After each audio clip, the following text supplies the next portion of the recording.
Angka kredit 42,7 itu diperoleh dari, sekarang kita lihat ke atas. Dia masa kerja di golongan ruang 3A berapa tahun? 3 tahun. Sehingga di situ 3 tahun. Dikalikan berapa? Dikalikan predikat kinerjanya baik. Baik kan 100. Kemudian koefisien angka kredit di golongan ruang 3A per tahun berapa? 12,5. Sehingga 100% kali 12,5 kali 3. Sehingga ketemu 37,5. Nah, itu yang 3 tahun. Padahal yang bersangkutan kan 3 tahun 5 bulan. Nah, 5 bulannya diakui dengan cara menghitung 5/12. Sama kali 12,5 kali 100%.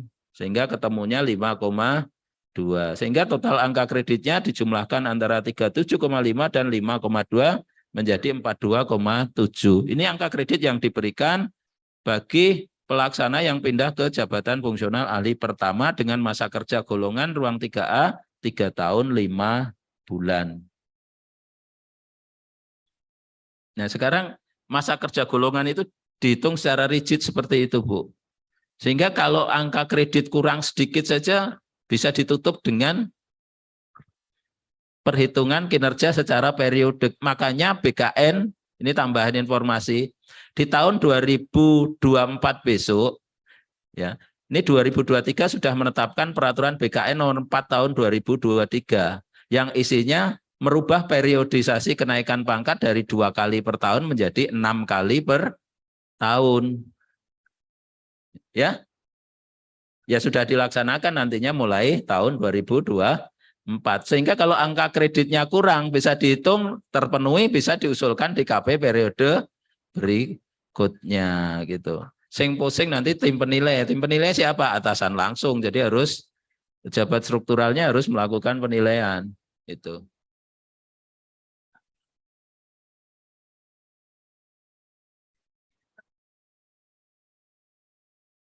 Itu Pak. Mohon maaf agak lama.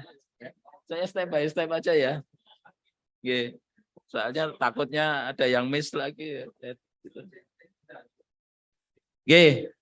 Kemudian pelaksana ke JF terampil. Kalau tadi ke ahli nggih.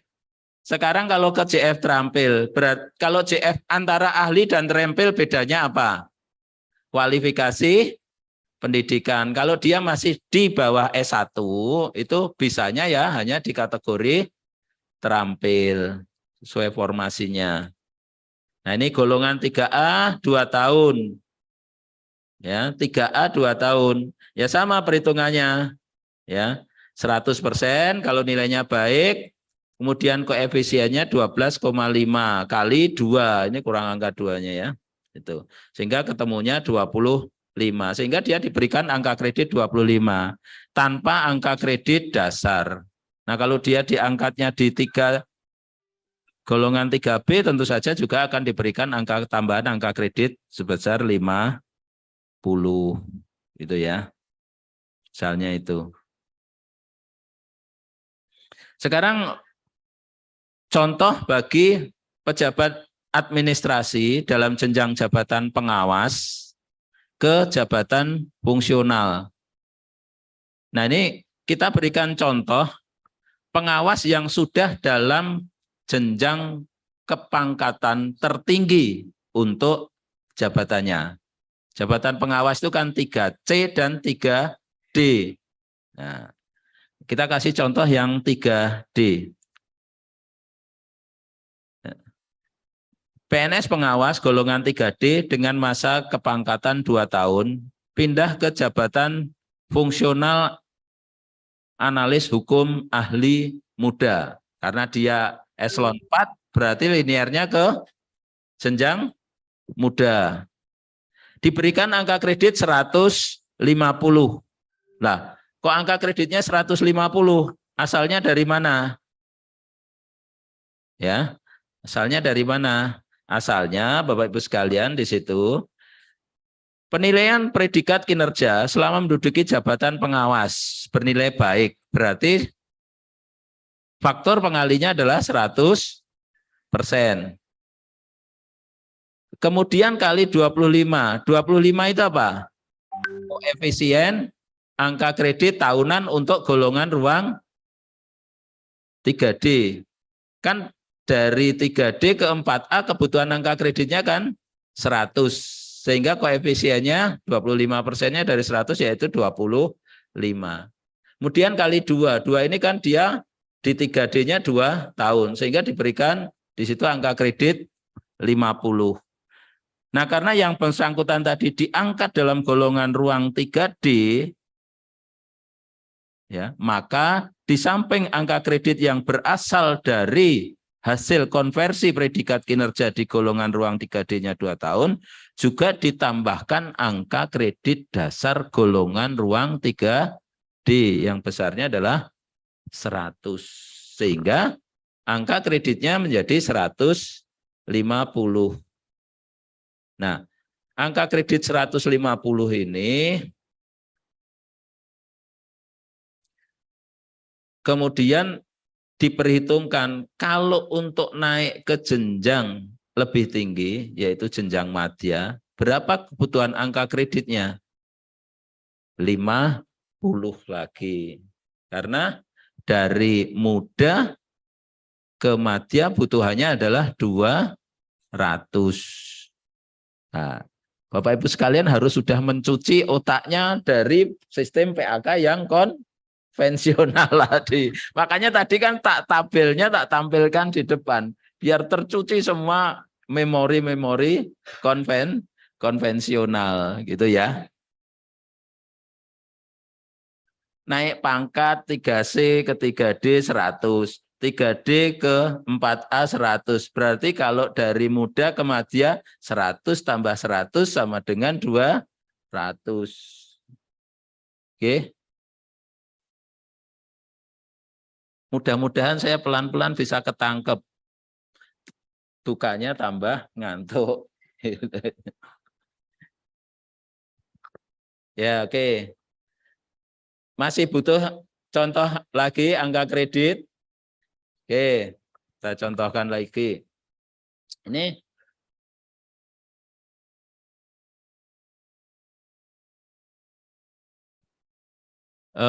pangkat puncak di jabatan admin. PNS jabatan pengawas golongan ruang 3D dengan masa kerja kepangkatan 6 tahun. Nah, kalau ini lebih dari 3 tahun ya. Karena tadi kan ada klausul bahwa masa kerja kepangkatan dihitung maksimal 3 tahun. Maka di sini Bapak Ibu sekalian, meskipun PNS ini ya, golongan ruang 3D ini telah memiliki masa kerja 6 tahun,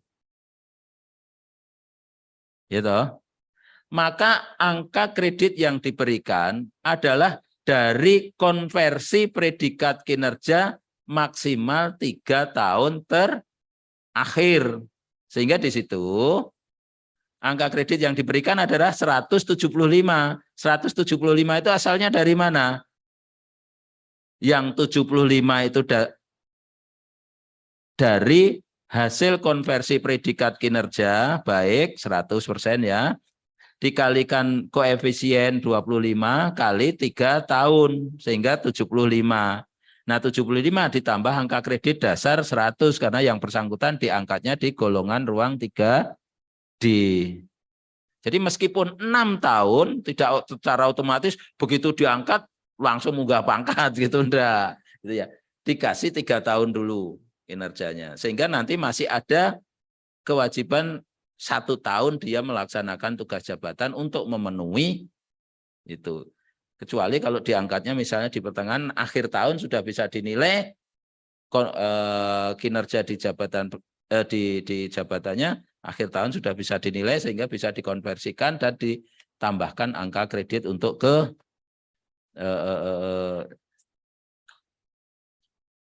memenuhi kewajiban angka kredit. Nah, jadi kebutuhannya masih angka 25 angka kredit untuk naik pangkat dan naik jenjang itu ya.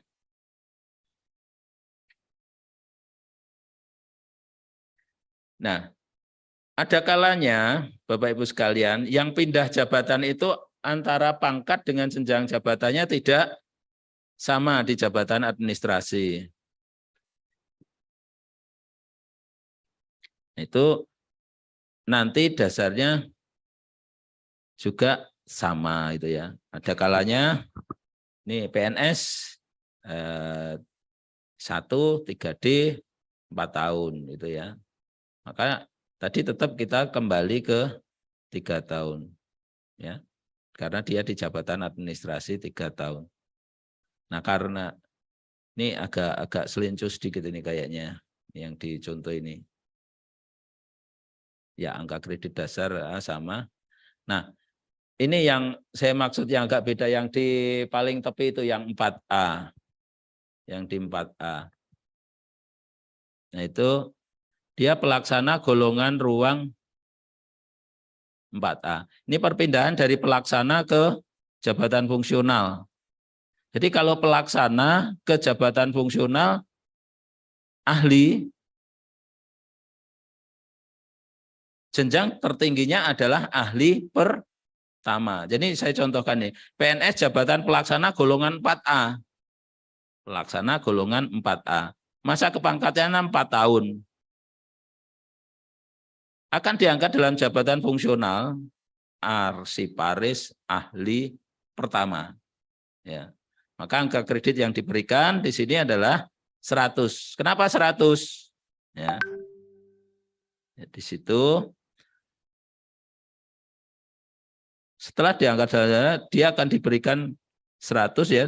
100% itu dari predikat kinerja baiknya, 25 itu dari variabel di jenjang kepangkatannya, kemudian dikalikan 3 tahun maksimum, karena masa kerja yang diakui kan dia hanya 3 tahun. Ya. Dia pangkat puncak di jabatan administrasinya diakui di 3 tahun. Kemudian di angka kreditnya dia tidak bisa ditambahkan dengan angka kredit dasar, ya, karena di golongan awal, di golongan 4A. Beda lagi kalau misalnya di golongan 4B. Itu kemudian lanjut lagi. Ini yang di bawah. Jadi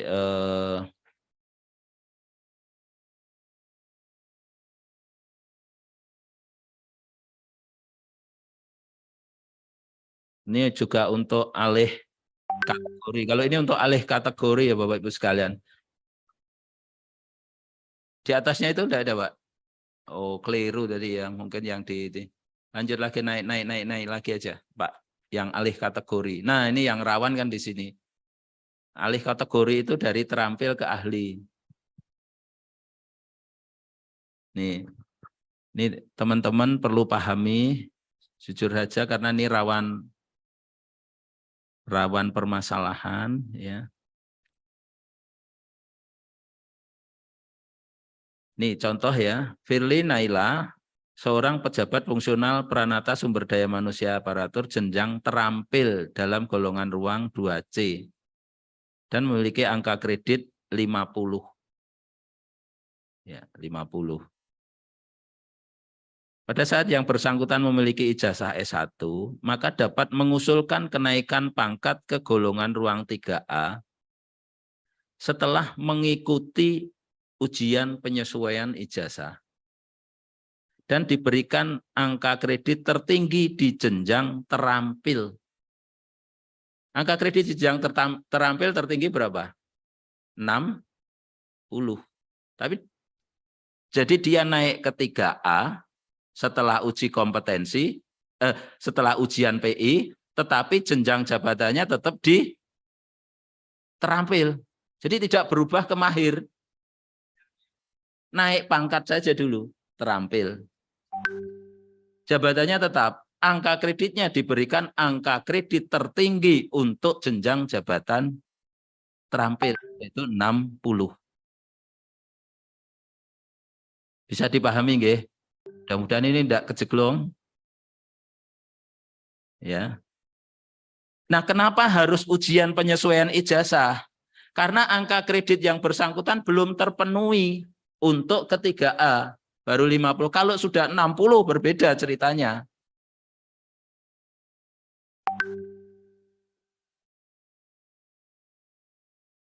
Bisa dipahami nggih? Ini kalau dibandingkan dengan yang tengah, yang ketiga.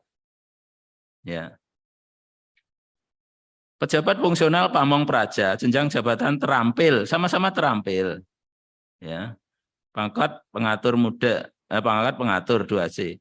Memiliki angka kreditnya sudah 62,5. Pada saat yang bersangkutan memiliki ijazah S1 dapat mengusulkan kenaikan pangkat ke 3A. Jadi dia tidak perlu UKP karena angka kreditnya sudah terpenuhi, yaitu kebutuhannya 60. Setelah uji kompetensi nantinya dia akan disesuaikan ke jabatan yang baru. Jadi seperti itu.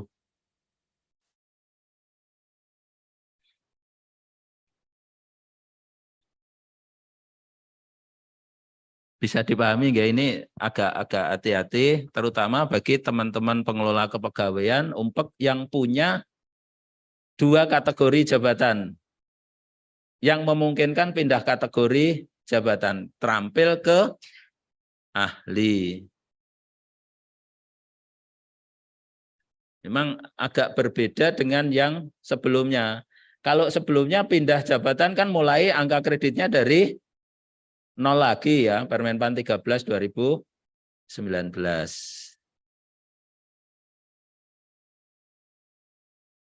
Bisa dipahami nggih?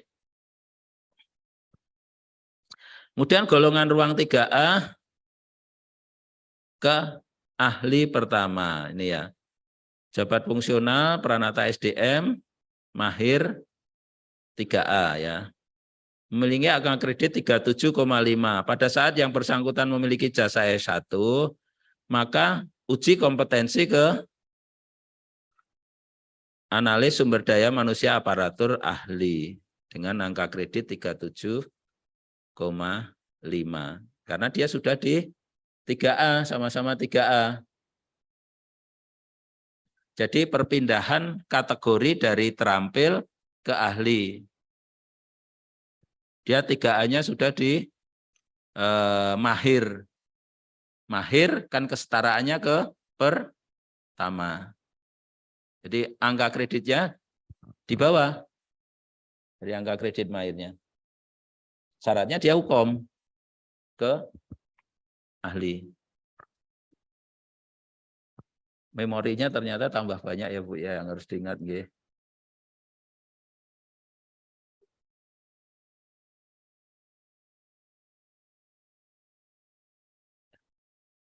Makanya saya pelan-pelan saja, mudah-mudahan dengan pelan-pelan ini jadi tambah bingung gitu ya. Yang membingungkan hanya satu itu toh, yang di perpindahan jabatan. Kalau yang lainnya enggak. Dan di perpindahan jabatan itu istilahnya yang rawan itu yang terampil ke ahli. Kalau yang lainnya enggak masalah. Apalagi yang pindah sesama jabatan fungsional wis glenter tinggal nggowo wae gitu ya. Yang repot itu kan yang terampil ke keahlian. Oke, lanjut ke yang keempat, Pak. Ketiga, Pak. Pengangkatan dalam jabatan yang ketiga adalah pengangkatan dalam jabatan melalui mekanisme penyesuaian. Ibu dulu sering dengar istilah passing ya.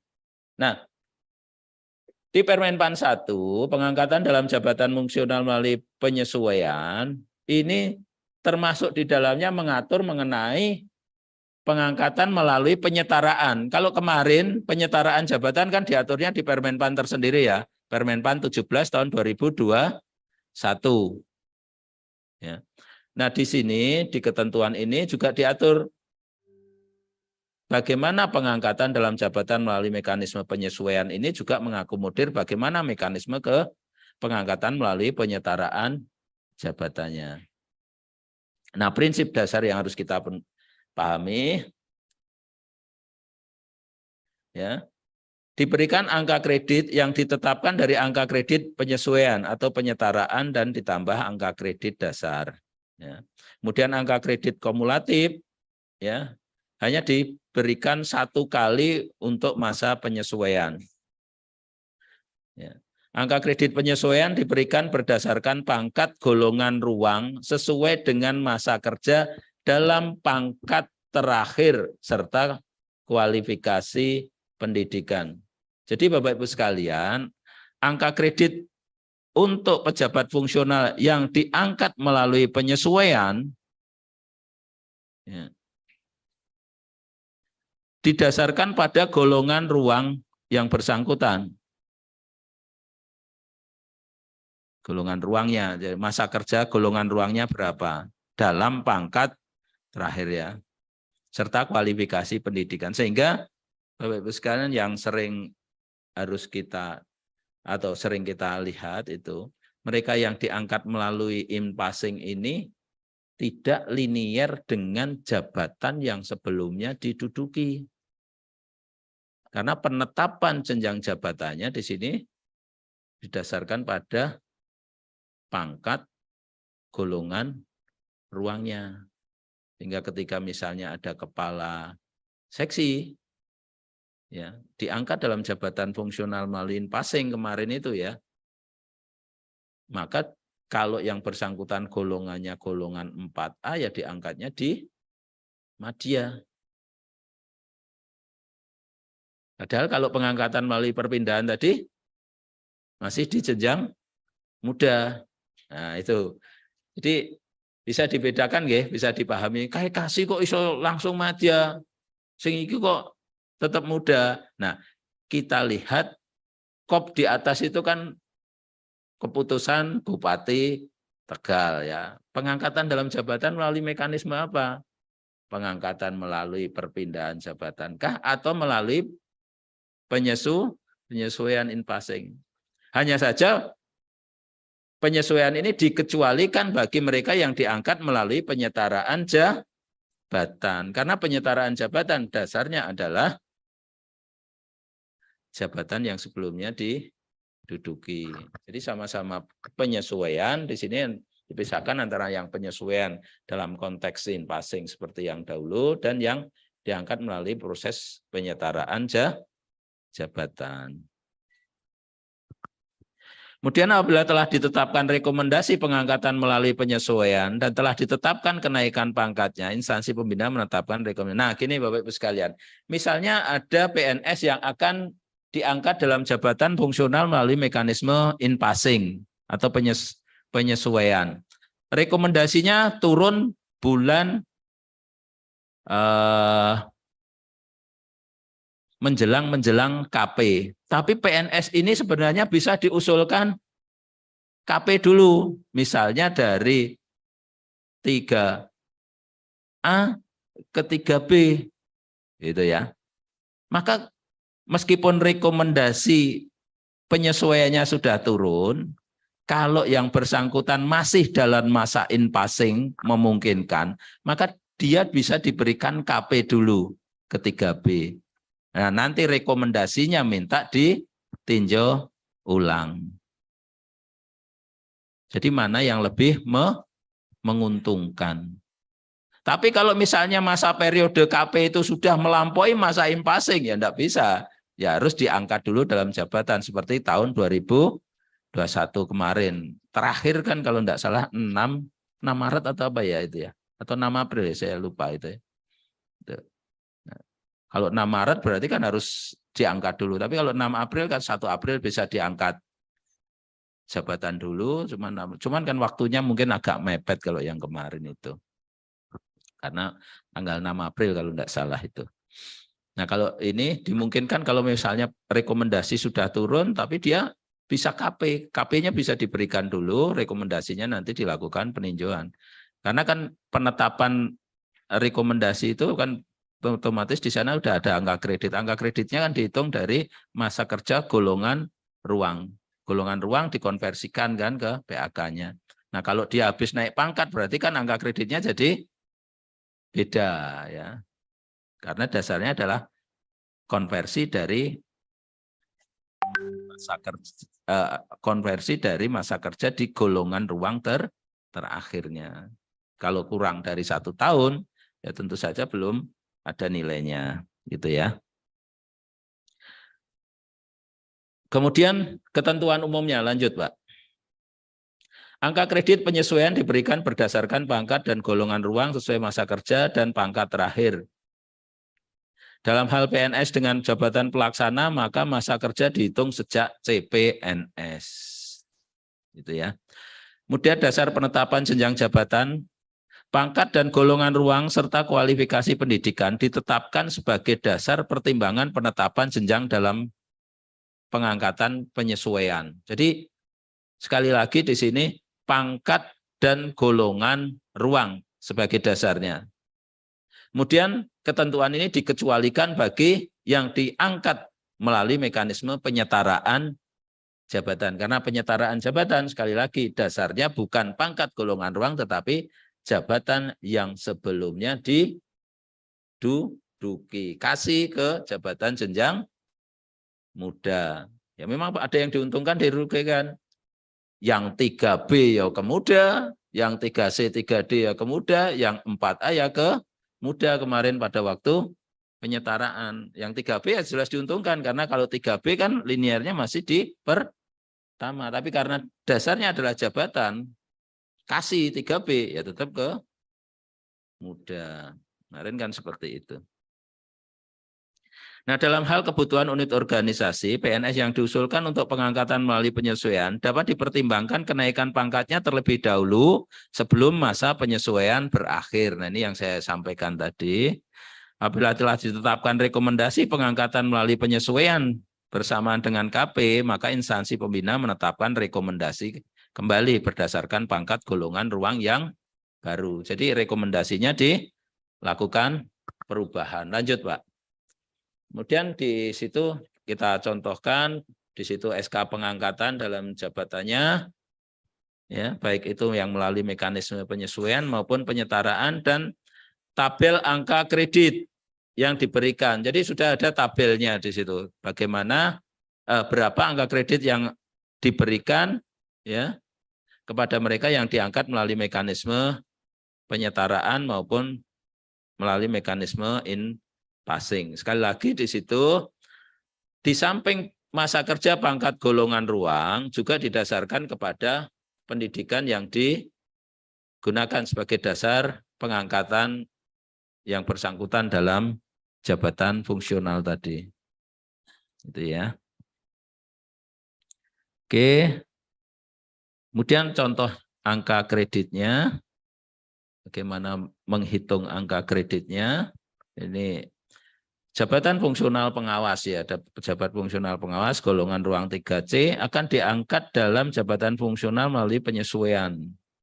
Di mana masa kerja penyesuaian pada akhir Juli, misalnya akhir Juli 2023 gitu ya. Sementara yang bersangkutan memenuhi syarat untuk KP di periode April, maka dia diberikan KP dulu di April, kemudian diusulkan perubahan rekomendasi pengangkatan dalam jabatan fungsionalnya. Itu contoh bagi mereka yang sudah keluar rekomendasinya tetapi juga bisa diusulkan KP. Jadi KP dulu baru kemudian diubah rekomendasinya selama masih ada tenggat waktu yang cukup antara batas akhir pengangkatan melalui mekanisme in-passing itu masih memungkinkan. Karena in-passing itu kan ada masanya. Paling lambat kapan itu ya. Itu harus sudah diangkat. Kemudian contoh kedua, ini ada PNS golongan ruang 3D, masa kepangkatan 3 tahun, jabatan pengawas. Kemudian diangkat dalam jabatan fungsional melalui mekanisme in-passing. Maka dia akan diberikan angka kredit 75. 75 tahu ya dasarnya ya. Karena dia 3 tahun. Kalau saja di sini tidak dihitung bulannya. Gitu ya. 3 tahun. Kemudian angka kredit dasarnya 100. Kenapa diberikan angka kredit dasar 100? Karena dia diangkat dalam golongan 3D. Kalau dia diangkat dalam golongan 3C berarti angka kredit dasarnya berapa? 0. Gitu nggih? Sudah ada yang agak nyambung kan? Kenapa 100? Ya, karena 3D. Nantinya yang sama di jenjang jabatannya itu yang anu kan kalau misalnya golongan di jabatan madya. Madya itu kan ada 4A, 4B, 4C. Yang diangkat di madya 4A ya 0, 4B ya ada tambahan 150. Kalau 4C ya ada tambahan 300. Ya. Kenapa 150 kepada 300? Kembali ke koefisien tadi.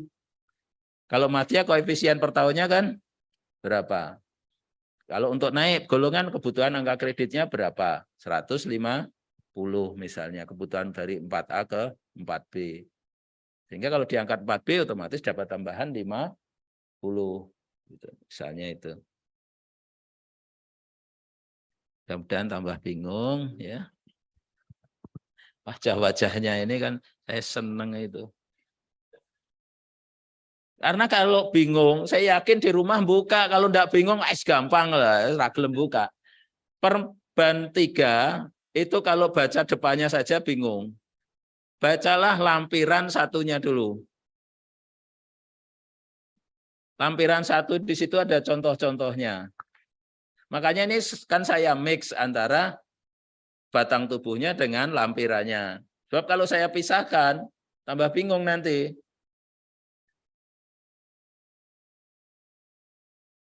Jadi buka di batang tubuhnya sambil baca di lampiran satunya. Batang tubuhnya, baca lampiran satunya. Gitu. Karena apa yang ada di batang tubuh, penjelasannya di batang tubuh, nanti contohnya di lampiran 1.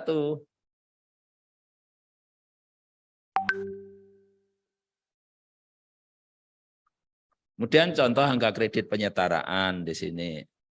Lanjut ya. Untuk golongan ruang 3D, pangkatan 2 tahun, jabatan pengawas. Kalau pengawas berarti ke ahli muda. Ditetapkan angka kredit 170. Nah, angka kredit penyetaraan, ini angka kreditnya dari mana? Ini dari tabel ya Bapak Ibu sekalian ya. Ini sudah, ini saya pikir ini. Kemudian lanjut saja. Pengangkatan yang keempat melalui mekanisme promosi. Ya. Ingat kembali tadi ada 4 mekanisme ya. Pengangkatan pertama, pengangkatan melalui perpindahan. Perpindahan itu dalam kelompok jabatan dan dalam antar kelompok jabatan. Kemudian yang ketiga penyesuaian. Penyesuaian itu dalam konteks in passing dan penyetaraan. Nah yang keempat adalah promosi. Nah promosi ini ada 2 hal, yaitu promosi ke dalam atau dari jabatan fungsional. Promosi ke dalam artinya masuk ke jabatan fungsional. Atau dari jabatan fungsional artinya dari jabatan fungsional ke jabatan yang lainnya. Atau juga bisa juga terkait dengan kenaikan jenjang jabatan fungsional. Nah, kenaikan jenjang jabatan fungsional ini merupakan pengangkatan melalui mekanisme promosi jabatan.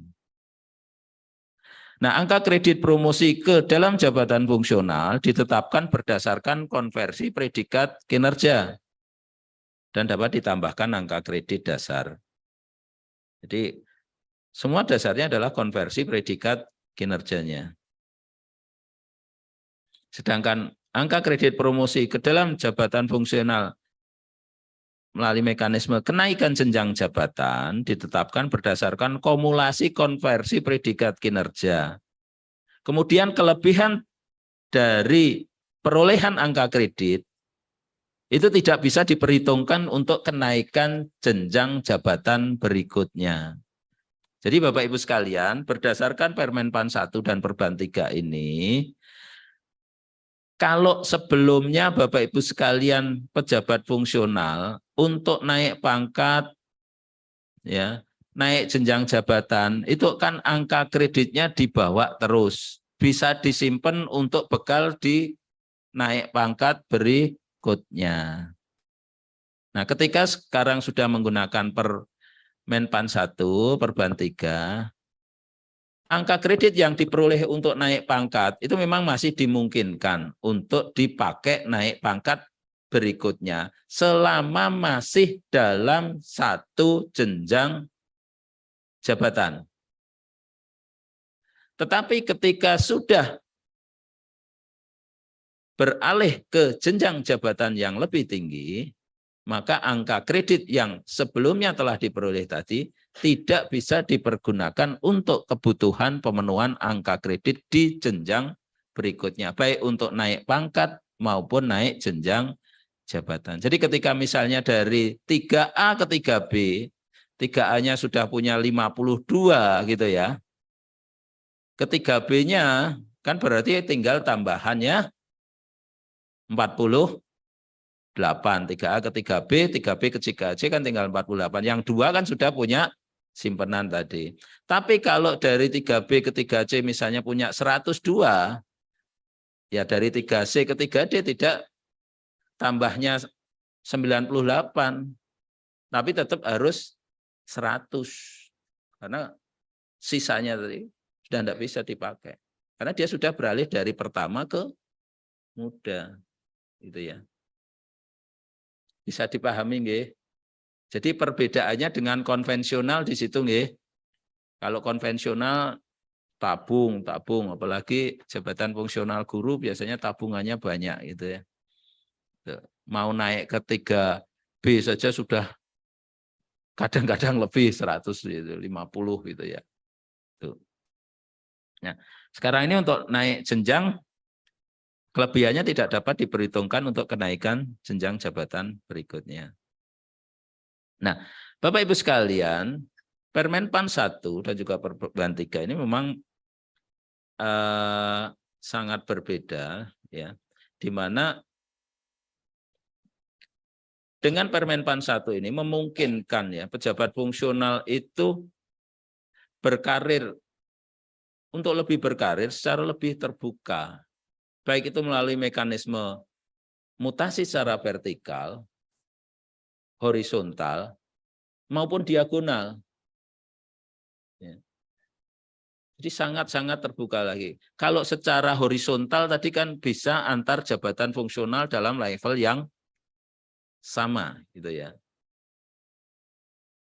Kemudian diagonal tadi dari kasih ke fungsional yang setara. Misalnya kasih ke jabatan ahli muda. Muda diangkat pindah ke struktural kasih. Itu perpindahan secara horizontal. Tapi juga dimungkinkan horizontal dan diagonal sekaligus. Vertikal sekaligus. Ya. Dalam arti perpindahan tapi juga naik promosi ke jenjang yang lebih tinggi. Misalnya, kalau sebelumnya seorang pejabat fungsional pejabat fungsional ahli muda. Kemudian ahli muda ini promosi ke jenjang yang lebih tinggi di jabatan administrasi. Maka dia akan duduk di jabatan eselon 3. Kalau dia sama-sama di levelnya kan hanya di eselon 4 kalau muda. Tapi muda ini kalau promosi bisa ke eselon 3. Kalau madya ya berarti bisa ke JPT kalau promosi modelnya.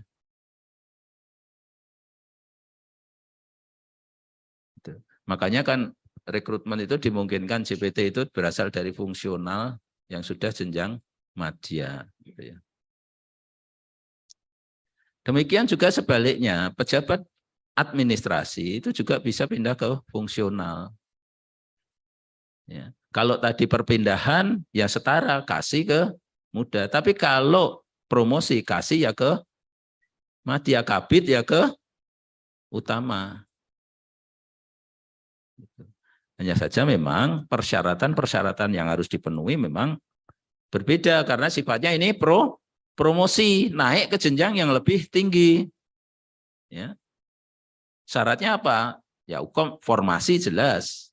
Tersedia formasi. Kemudian uji kompetensi. Kemudian penilaian kinerja minimal bernilai sangat baik. Ya, 2 tahun terakhir. Kemudian juga dilihat rekam jejaknya.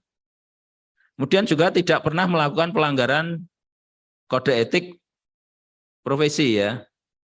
dalam kurun waktu 3 tahun terakhir. Kemudian juga tidak pernah dijatuhi hukuman disiplin 3 tahun terakhir.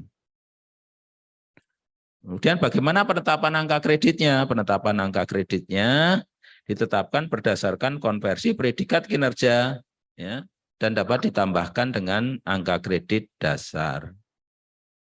Ya. Nah, makanya Bapak Ibu sekalian, mohon kiranya nanti juga perlu dilihat kembali pola mutasi dan rotasi bagi teman-teman, karena kita sering menjumpai kasus-kasus PNS sudah di jabatan madya, promosi pindah ke struktural jadi kepala seksi. Ya.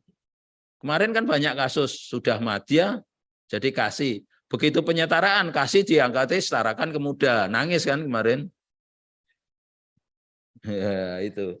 Karena banyak kasus kemarin seperti itu. Jadi kalau sudah di jenjang madya, ya kalau rotasi ya ke eselon 3 gitu ya. Gitu. Yang setara, kalau promosi ke sana. Tuh, itu yang perlu diperhatikan terkait mutasi dan rotasi. Meskipun sering juga kami menjumpai kasus ini sudah pejabat fungsional mahir dipindahkan jadi pelaksana, gitu ya banyak, terutama di Dinkes ini. Dinkes ada enggak ini Dinkes? Ya, itu ya. Padahal ada Permenpan 22 kan, pola karir. Ya. Eman-eman, ya. Nanti apa bedanya mereka dengan dijatuhi hukuman disiplin pembebasan dari jabatan, kan gitu. Dari pejabat fungsional ke pelaksana, itu kan seolah-olah hukuman disiplin. Meskipun di Permenpannya memang memungkinkan pejabat fungsional diberhentikan karena ditugaskan di luar jabatan fungsional. Itu kan juga ada, antara lain kejabatan pelaksananya saja kan yang perlu kita perhatikan terkait dengan kelas jabatannya. Turun enggak kelas jabatannya, itu juga menjadi perhatian. Apalagi kalau kinerjanya juga baik. Kemudian pola karir vertikal itu perpindahan dari satu posisi jabatan ke posisi jabatan yang lain yang lebih tinggi, ya. Syaratnya apa? Ya jelas formasi kebutuhan jabatannya. Kemudian angka kredit terpenuhi untuk KJ-nya, kenaikan jenjangnya, dan juga predikat kinerjanya. Dan juga lulus uji kompetensi. Gitu ya. Ini untuk gaji. Nah, penetapan angka kreditnya Bapak Ibu sekalian, ini meskipun mungkin jarang ya untuk kasus-kasus pengangkatan melalui mekanisme promosi, mungkin untuk tambahan referensi saja. Ini promosi secara diagonal. Ya. Misalnya kalau diagonal itu kan berarti lintas jalur ya, dari jabatan administrasi ke fungsional misalnya. Ini ada administrator. Administrator itu kan eselon 3 ya, golongan ruang 3D, 3 tahun 2 bulan. Pendidikan S2, magister ya. Diangkat melalui promosi ke JF, ahli utama. Nah, kalau administrator promosi kan ke utama. Maka predikat kinerjanya ataupun PAK-nya dihitung dari konversi predikat kinerja di tahun pertama, karena syarat dari pengangkatan melalui promosi tadi adalah amat baik, berarti pengalinya adalah 150%, bukan 100%. Ya. Kemudian dikalikan 50, yaitu koefisien angka kreditnya, sehingga ketemu 75. Di tahun kedua juga amat baik, 75. Sehingga angka kredit dasarnya, sehingga angka kreditnya 150. Nah, karena di golongan 3D dia diberikan angka kredit dasar sebesar 100. Sehingga ketemu angka kreditnya 250. Kebutuhan angka kredit untuk naik ke golongan ruang 4A, angka kredit kebutuhan untuk KP 100. Penetapan angka kredit baru 150, sehingga dia ada kelebihan angka kredit sebesar 50 untuk naik pangkat dari 3D ke 4 4A. Jadi dia naik ke 4A. Nanti akan diberikan angka kredit lagi untuk nantinya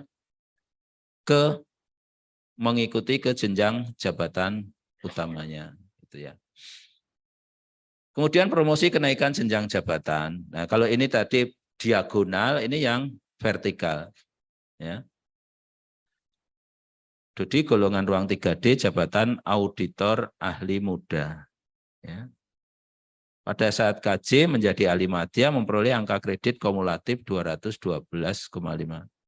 Nah, angka kredit kumulatif untuk kenaikan jenjang madya 200, sehingga dia mempunyai kelebihan angka kredit 12,5. Nah,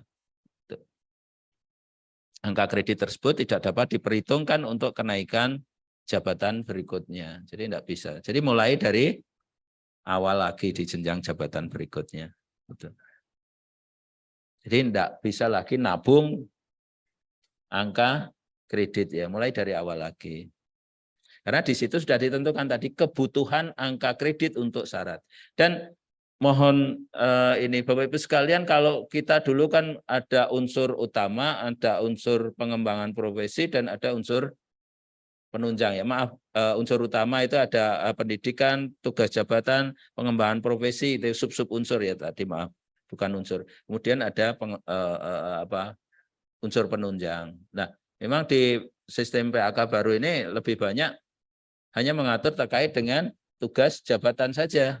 Sehingga pemenuhan angka kredit untuk syarat kenaikan pangkat dan jabatan itu harus dipenuhi dari tugas jabatan. Pelaksanaan tugas jabatan. Oke. Tuh.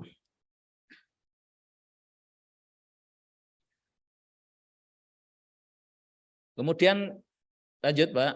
Bagaimana sih melakukan penilaian angka kredit yang berasal dari penilaian kinerja pegawai? Bapak Ibu sekalian, tadi di awal sekali kami matur bahwa perolehan angka kredit pejabat fungsional itu kan diperoleh dari mekanisme konversi predikat kinerja dari hasil penilaian kinerja PNS, ya. Sehingga di situ ketika kita akan melakukan penilaian adalah dasarnya adalah hasil penilaian kinerja PNS, ya.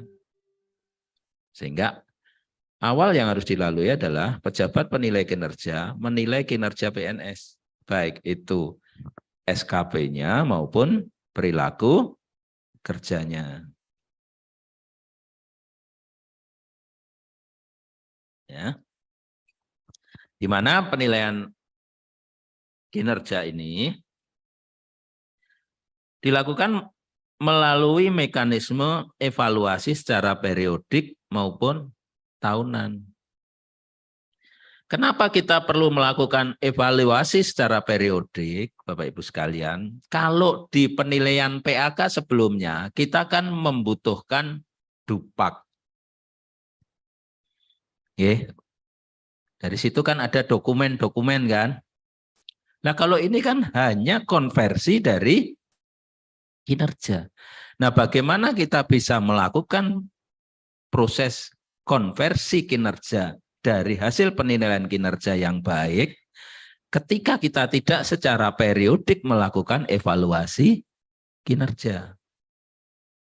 Karena penilaian kinerja secara periodik ini akan menjadi dokumen-dokumen kita dalam nantinya setelah akhir tahun melakukan penilaian digunakan sebagai proses konversi angka kredit.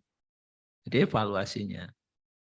Nah mungkin di Kabupaten Tegal sudah ada mekanisme penilaian kinerja secara periodik ya, by system misalnya. Kalau di kami setiap tanggal 15 itu melakukan evaluasi kinerja PNS dalam waktu 1 bulan. Nah dari hasil evaluasi itu nantinya jadi dasar pemberian predikat kinerja di bulan itu dan juga jadi dasar pembayaran tunjangan kinerja di bulan itu. Jadi kita setiap tanggal 15 dinilai, 15 dinilai lagi bulan berikutnya gitu. Inilah dokumen-dokumen yang nantinya ketika kita di akhir tahun akan memberikan predikat kinerja kita sudah punya. Januari kayak opo, Februari kayak apa gitu. Kan kalau kemarin di sistem penilaian konvensional kan kita perlu dokumen dupak ya. Buktinya dia melakukan pekerjaan itu apa saja gitu kan. Nah, ketika sekarang dasarnya adalah dari konversi kinerja ya kita harus punya lihat secara periodik. Apalagi dimungkinkan kan tadi penilaian secara periodik untuk menetapkan PAK periodik kan tadi. Ketika angka kredit dari PNS yang akan diusulkan itu masih kurang sedikit kan gitu. Nah, bagaimana kita akan melakukan penilaian untuk menutup tadi ketika kita tidak mempunyai mekanisme penilaian kinerja secara periodik gitu. Itu nggih. Jadi pejabat fungsional melalui penilaian periodik maupun tahunan. Kemudian pejabat penilai kinerja mengkonversikan predikat kinerja. Jadi yang dikonversikan adalah predikat kinerja. Baik, amat baik ya ataukah di bawahnya gitu kan. Untuk predikat kinerja dalam bentuk angka kredit. Apabila pejabat fungsional telah memenuhi angka kredit kumulasi ya melalui penilaian kinerja yang baik untuk KP dapat diusulkan dalam periode KP berikutnya. Nah, angka kredit ini dituangkan dalam ya.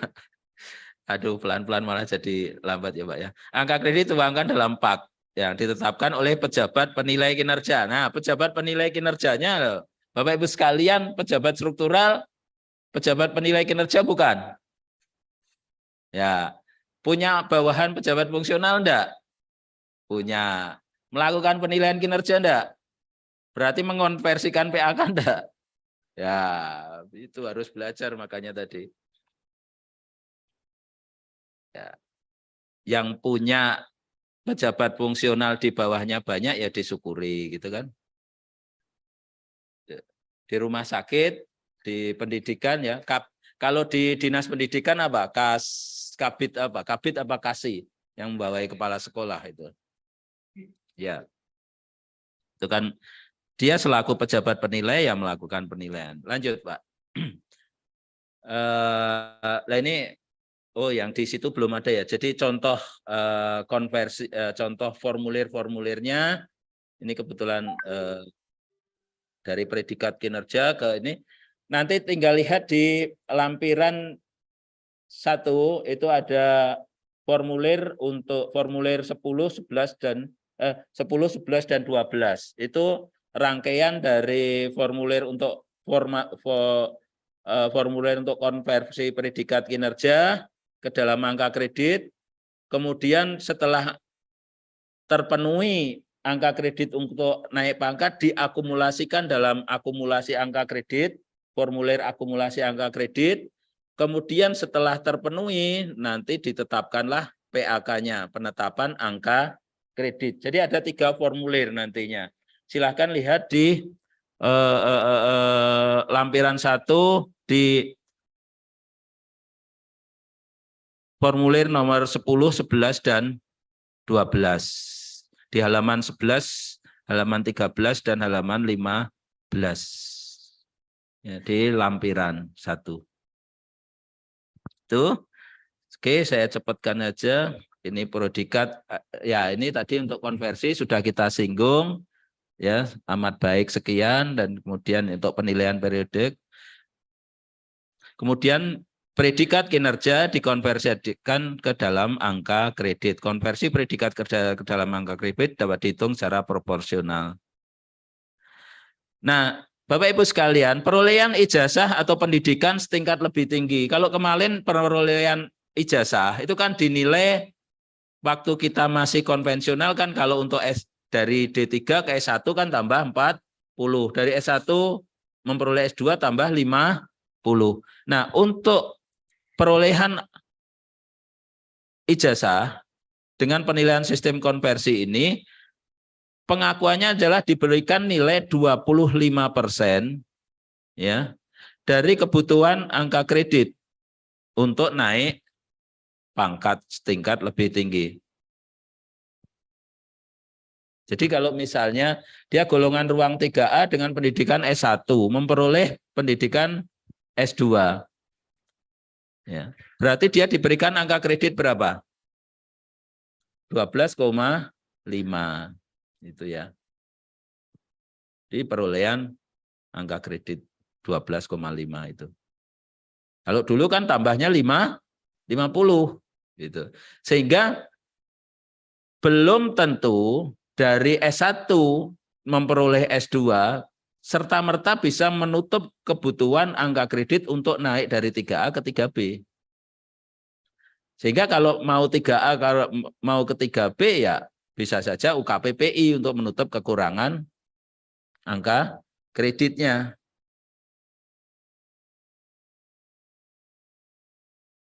Bisa dipahami nggih? Jadi memang perlu dibersihkan dulu memori-memori konvensional dan memori integrasi kemarin. Saya sendiri juga kadang-kadang masih bias-bias gitu. Lanjut, Mbak. Penghitungan konversi predikat kinerja, saya pikir tadi sudah kita singgung banyak. Ya, dasarnya adalah tadi koefisien angka kredit per tahun per golongan ruang per jenjang jabatan, gitu ya. Di situ sudah ada koefisien per tahun untuk ahli pertama itu 12,5. Sehingga kalau nilainya amat baik berarti angka kreditnya 18,75. Kalau nilainya baik berarti hanya 25. Kalau butuh perbaikan berarti hanya 9,38. Kalau kurang berarti 6,25 dan seterusnya. Jadi itu perolehan angka kredit per jabatan per predikat kinerjanya seperti itu. Nah, perolehannya dari mana? Di bawahnya itu ada rumusnya, yaitu jumlah bulan penilaian dibagi 12 kali prestasi kali presentase predikat kinerja kali koefisien angka kredit tahunan. Itu ya. Tapi saya pikir Bapak Ibu sekalian dengan tabel ini akan lebih mudah gitu ya. Tinggal predikatnya berapa, golongan berapa, jenjangnya apa gitu ya. Sehingga dia bisa diberikan nilai berapa. Kecuali untuk nilai yang tadi tidak utuh 1 tahun. Yang pecahan. Tadi Bapak Ibu sekalian harus menghitung bulannya gitu ya. Tuh. Yang penilaian secara periodik. Tuh. Untuk kenaikan jenjang jabatan lanjut, syarat formasi harus tersedia. Kemudian angka kredit, kumulasi ya dari kenaikan pangkat yang ada di dalam jenjang tersebut, penilaian kinerja bernilai baik, dan lulus uji kompetensi. Jadi tidak ada tawar-menawar lagi. Untuk guru pengawas sekolah juga sudah harus hukum. Tegal belum hukum ya Bu Nuni kemarin ya? Sudah ya? Oh sudah, oke. Berarti nanti untuk KP nanti sudah harus hukum, guru, dan pengawas. Untuk kenaikan pangkat pejabat fungsional yang telah mengikuti telah memenuhi angka kredit itu diusulkan KB. Kalau bersamaan KJ, maka KJ-nya harus ditetapkan dulu. Ya. Nah, untuk KP bagi JF kan minimal 2 tahun dalam pangkat. Ya.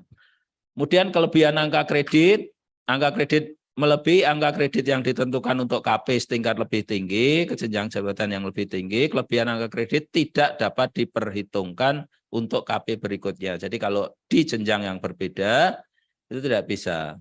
Kemudian angka kredit melebihi angka kredit yang dipersyaratkan untuk KP setingkat lebih tinggi dalam satu jenjang, kelebihan angka kredit tadi dapat diperhitungkan. Ya, misalnya tadi 3A ke 3B, turahane di 3B untuk naik ke 3C masih bisa. Tapi kalau sudah di 3C, untuk naik 3D, turahane yang tadi untuk naik dari 3B ke 3C tidak bisa dipakai lagi. Gitu nggih. Angus. Gitu ya. Oke.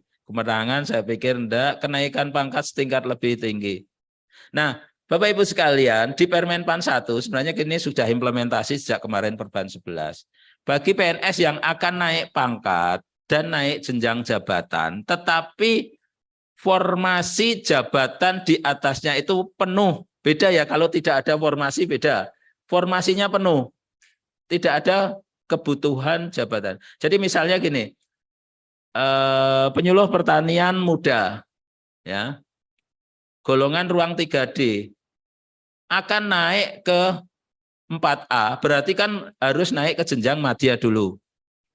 Ternyata di jenjang madya itu formasinya hanya 5, dan 5 itu sudah terisi penuh. Maka PNS ini bisa naik 3D ke 4A masih dalam jenjang muda. Syaratnya apa? Syaratnya uji kompetensi tetap ke madya. Uji kompetensi. Kemudian formasi jabatannya tadi dilampirkan. Besettingnya dan juga peta jabatannya. Yang bisa membuktikan bahwa yang bersangkutan ini tidak bisa naik jenjang karena formasi yang tersedia sudah terisi penuh. Jadi naik pangkat saja tanpa naik jenjang jabatan. Dan kenaikan pangkat ini hanya diberikan sekali saja. Ke 4A saja, ke 4B-nya tidak bisa. Nah ini terjadi juga bagi jabatan terampil. Karena kemarin di periode KP 1 Oktober dan 1 April kemarin sudah banyak yang diusulkan. Lampirannya adalah peta jabatan dan besetting. Peta jabatan untuk melihat bahwa di unit itu memang tersedia kotak jabatannya, formasi jabatannya, besettingnya untuk melihat bahwa di kotak itu sudah terisi penuh. Sehingga dia tidak bisa naik jenjang jabatan. Sehingga kalau dia hanya usul KP-nya tidak ada peta jabatannya, kita tidak tetapkan. Kemarin ada beberapa yang tidak kita tetapkan karena tidak disertai dengan peta jabatan. Itu nggih. Itu untuk KP. Kemudian tadi yang terampil ke ahli tadi sudah kita sampaikan. Jadi prinsipnya PNS kategori terampil yang memiliki ijazah S1 bisa KP ke 3A, ya. Bisa KP ke 3A. Ada dua mekanisme kan, Kak. Kalau dia angka kredit sudah terpenuhi, dia tidak perlu UKOM. Tapi kalau angka kreditnya belum terpenuhi, kok UKOM? Kalau angka kreditnya belum terpenuhi UKP-PI, kalau sudah terpenuhi tidak perlu UKP-PI. Ujian kenaikan pangkat penyesuaian ijazah. Tetapi dia masih di jenjang jabatan yang sama. Tadi kan sudah kita contohkan tadi, dicontoh tadi. Oke, itu untuk kenaikan pangkat.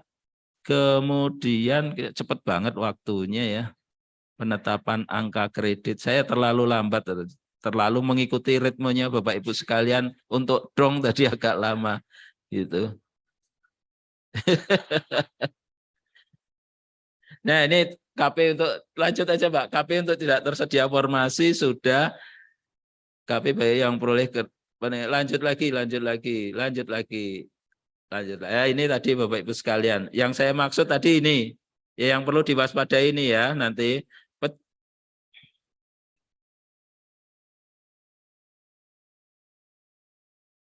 Jadi kalau angka kreditnya cukup untuk KP, dia tidak perlu KPPI. Kalau tidak cukup UKPPI, ini di sini, kuncinya di sini. Lanjut. Ya, ini yang memperoleh ijazah bagi yang terampil, ya. Terus tadi juga sudah kita singgung pengangkatan kembali. Ini, nah waktunya ternyata cepat sekali. Prinsip Bapak Ibu sekalian, PNS kan bisa diberhentikan dari jabatannya. Ada 6 hal yang bisa menyebabkan diberhentikan kan. Ini Permen PAN 1 ya. Ada yang salah satunya ya, di situ ada tugas belajar lebih 6 bulan, Kemudian ada juga yang ditugaskan di luar jabatan fungsional. Nah, yang ingin kita bahas di sini adalah mekanisme dan penetapan angka kredit saat yang bersangkutan diangkat kembali dalam jabatan fungsional ya. PNS yang diberhentikan dari jabatan fungsional diangkat kembali dalam jabatan fungsionalnya. Namanya diangkat kembali, berarti dia saat diangkat kembali ke jabatan yang mana? Ke jabatan pada saat yang bersangkutan diberhentikan, itu kan. Sehingga kalau ada PNS yang diberhentikan, pejabat fungsional yang diberhentikan kemudian diangkat kembali kok di jabatan di atasnya, itu kira-kira pas enggak? Enggak ya. Nah, di Permen PAN 1 ini untuk pengangkatan kembali itu jelas ke jenjang jabatan semula dengan angka kredit semula yang bisa ditambahkan angka kredit hasil penilaian predikat kinerja selama yang bersangkutan ditugaskan di luar jabatan fungsionalnya ya. Tapi jenjang jabatannya sama. Nah, bagaimana seandainya antara jenjang jabatan dengan golongan ruangnya kemudian tidak sinkron? Misalnya begini, ada dokter begitu diangkat dalam jabatan fungsional dokter pertama, kemudian diangkat kepala puskesmas pada waktu itu. Nah, naik pangkatnya dengan kepala puskesmas dari 3B, 3C, 3D sampai ke 4A. Maka ketika pengangkatan kembali berdasarkan Perban 3 ini, maka dia akan kembali ke dokter pertama di golongan 4A. Nah, bagaimana kemudian akan mensinkronkan antara pangkat dan jabatannya? Maka yang bersangkutan setelah 1 tahun bisa uji kompetensi ke jenjang jabatan sesuai dengan golongan ruangnya. Itu alternatif yang pertama. Alternatif yang kedua, dia mekanismenya tidak pengangkatan kembali, tapi menggunakan mekanisme perpindahan jabatan dari jabatan administrasi ke jabatan fungsional. Hanya saja syarat dan ketentuan berlaku. Syarat dan ketentuan berlakunya bagaimana? Uji kompetensi, formasi, dan usia. Karena mekanisme pengangkatan dalam jabatan melalui perpindahan jabatan, itu faktor U itu menjadi penentu juga. Usia di atas 53, usia harus di bawah 53 tahun saat diangkat dalam jabatan kategori jenjang muda dan pertama dan kategori terampil. Usia di bawah 55 tahun untuk madya. Jadi faktor U-nya itu. Nah, batas usia 53, 55 itu bukan usia saat ukom, tapi sudah saat pelantikan, saat pengangkatan dalam jabatan. Sehingga ukomnya harus dilakukan jauh-jauh sebelum proses perpindahan, proses batas waktu, jauh-jauh sebelum batas waktu usia maksimum perpindahan tadi. Oke. Tuh. Demikian juga yang tugas belajar itu ya, hampir sama. Nah, di sana contohnya panjenengan bisa pirsani. Kemudian terakhir, karena waktunya dikejar Pak Kabid ini saya, Bapak Ibu sekalian, ini untuk semuanya, baik untuk teman-teman pejabat fungsional maupun kepala pengelola kepegawaian. Jadi di ketentuan peralihan ya Permen PAN 1 itu kan diamanahkan ya. Di tahun 2023 ini kita kan semua pejabat fungsional itu proses penilaian angka kreditnya kan sudah menggunakan sistem konversi. Padahal banyak jabatan fungsional yang sebelumnya itu masih menggunakan sistem konvensional. Nah, oleh karena itu paling lambat 31 Desember, paling lambat tahun ini, PAK pejabat fungsional itu sudah harus dikonversikan ke sistem konversi.